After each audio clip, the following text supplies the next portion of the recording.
பிஜேபியுடைய அன்றைய தலைவர் திரு அண்ணாமலை அவர்கள் என் மீது என்னுடைய பெயருக்கும் புகழுக்கும் களங்கம் விளைவிக்கிறார்கள். தவறான தகவல்களை பத்திரிகையாளருக்கும் உலகத்திற்கும் வெப்சைட் மூலம் நேரடியாகவும் அவதூறு செய்திகளை அழைத்ததற்காக அவர் மீது வழக்கு தொடர்ந்தேன். அந்த வழக்கு இன்றைக்கு விசாரணைக்கு வந்தது. விசாரணையில் நான் இன்றைக்கு சாட்சியம் அளிக்க வேண்டியிருந்தது. அந்த சாட்சியம் ஏறத்தாழ 1.5 மணி நேரம் நடந்தது.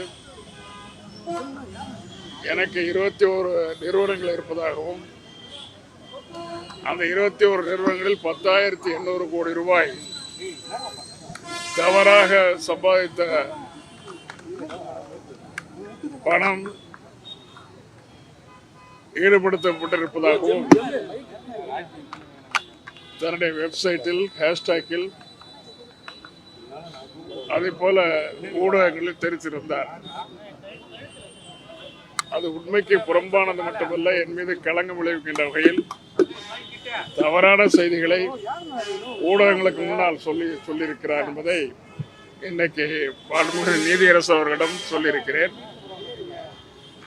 18 நிறுவனங்களுக்கும் 21 நிறுவனங்களில் 18 நிறுவனங்களுக்கும் எனக்கு எந்தவித தொடர்பும் கிடையாது.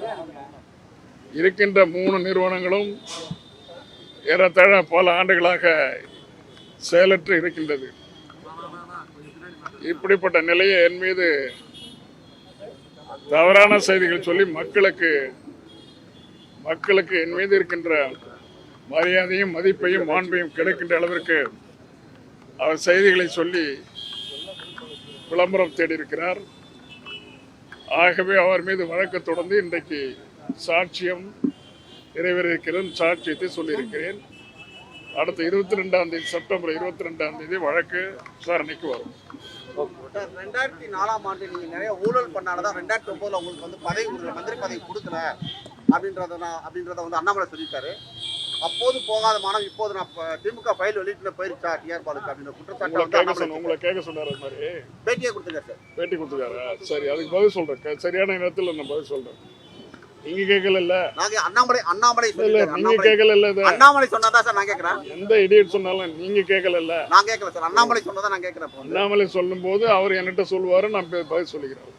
அதே மாதிரி 10,000 கோடி ரூபாய் உங்களுக்கு வந்து